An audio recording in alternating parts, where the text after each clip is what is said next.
ما اینک در زمین تمرین باشگاه ورزشی لامپدوزا هستیم. باشگاهی که با گردهمایی گروه پناهجویان لامپدوزایی در شهر هامبورگ شکل گرفته است. بیش از 3 سال است که پناهندگان و پناهجویان با 6 مربی زن در این محل تمرین می کنند. اول اینکه ما می‌خواهیم به تمامی پناهجویان و پناهندگان که وارد هامبورگ می‌شوند و البته بیشتر مردان جوان هستند بازی فوتبال آموزش دهیم و بعد مایلیم که کمی فراتر از وظایف یک کلوپ ورزشی به پناهجویان کمک کنیم زندگی خود را در اینجا سر و سامان بدهند.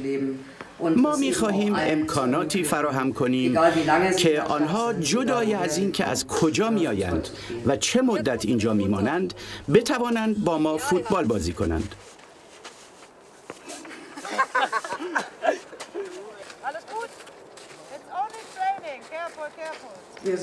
ما البته برنامه بیدر و پیکری ارائه نمی کنیم که فرد بخواهد یک روز به تمرین بیاید و روز دیگر نه یا 6 هفته بعد بازگردد. از طرف دیگر باشگاه فوتبال حرفه‌ای هم نیستیم که افراد در آن عضو می شوند و باید که برایشان دفترچه عضویت صادر شود. ما یک تیم فوتبال جدی هستیم. تمرین ها و مسابقات پیوسته و دائمی داریم و افراد می توانند از سن 16 سالگی به ما بپیوندند. البته افرادی هستند که به ما میپیوندند و نمیدانند برای چه مدتی اجازه اقامت دارد. این برای ما مهم نیست که پناهجو چه سند اقامتی دارد. ما میکوشیم برخلاف باشگاه‌های فوتبال دیگر حتی با افرادی که شاید تنها 3 هفته در هامبورگ هستند نیز همکاری کنیم تا در زمان کوتاه هم به آنها خوش بگذره. برای ما فوتبال بیشتر از تنها یک بازی است. برای ما فوتبال نوعی شور و حال است. ما باور داریم که میتونیم با فوتبال دنیای بهتری بسازیم.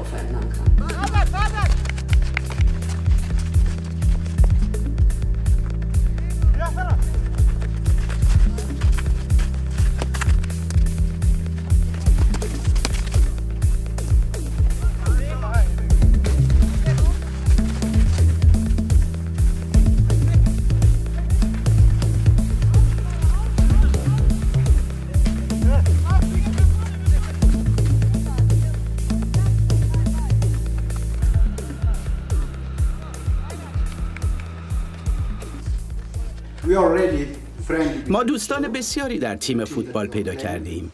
مربیان ما واقعاً که خوب و امین هستند. آنها جداً با ما با محبت و مهربانند. آنها کوشش میکنند ما را به خوبی تمرین دهند و من خود جداً که اینجا احساس خوشبختی میکنم که میتونم فوتبال بازی کنم.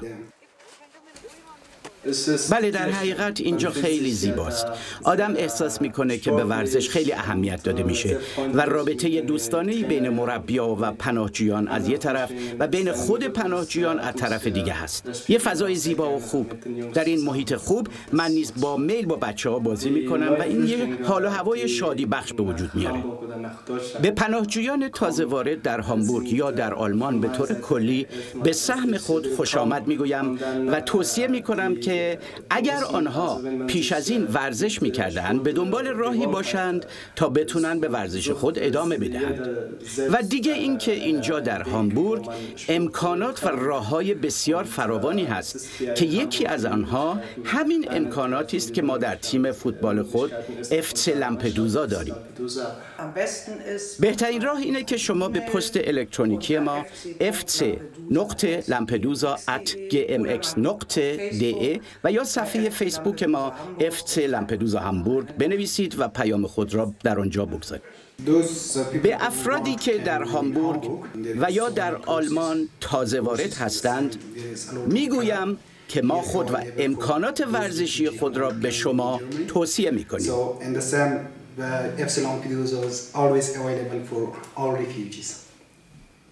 بسیار خوب. این پیام توست. بله، این پیام من است. به هر چه آنها بخواهند در آلمان خواهند رسید. FC لامپدوزا هامبورگ. اینجا هستیم تا بازی کنیم. FC لامپدوزا هامبورگ. اینجا هستیم تا بمانیم.